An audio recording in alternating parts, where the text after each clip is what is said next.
We spoke to a former FBI agent tonight about the dangers of kids and the internet, and he brought up something we hadn't considered. Maybe you haven't either. Yeah, it's just another way predators can get to your kids. Here's Sayed Shabir.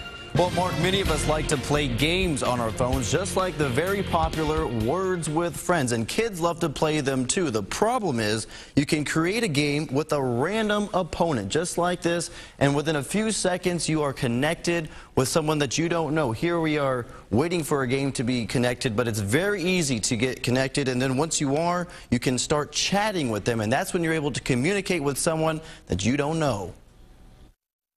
Our children were on the internet for probably about a week. It didn't take long for Jill Savoy to pull the plug on her kids' internet privileges. Her two most major concerns: Pornographic websites and just creepy people out there. Her 11-year-old Tyler doesn't have much interest in social media sites like Facebook or Twitter, at least not yet.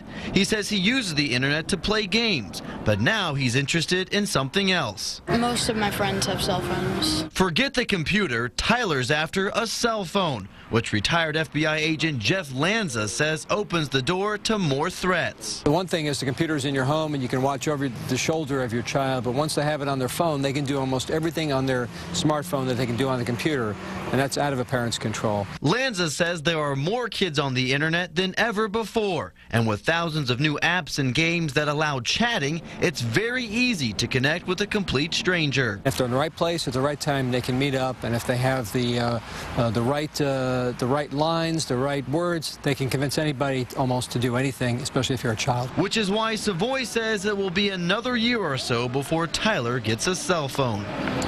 Now, I want to take a second just to show you that chat feature. Once you have a game open, it's very easy to open up a chat, and then you are communicating with someone you don't know. Now, if you're going to get your child a phone, you can buy one that doesn't have internet capabilities. Of course, they're going to insist on getting a smartphone. In that case, there are special programs you can download to your phone or computer that will track your child's smartphone use. We can see that information online at kshb.com. Sayed Shabir, 41 Action News.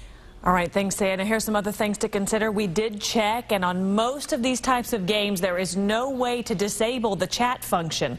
One recommendation is to review the game, officially go in and review it, and tell the company you'd like to be able to disable chat so kids can play safely. Many companies tweak their games based on those types of reviews. In the meantime, you'll have to enforce a no random opponent rule and then monitor your child's gameplay.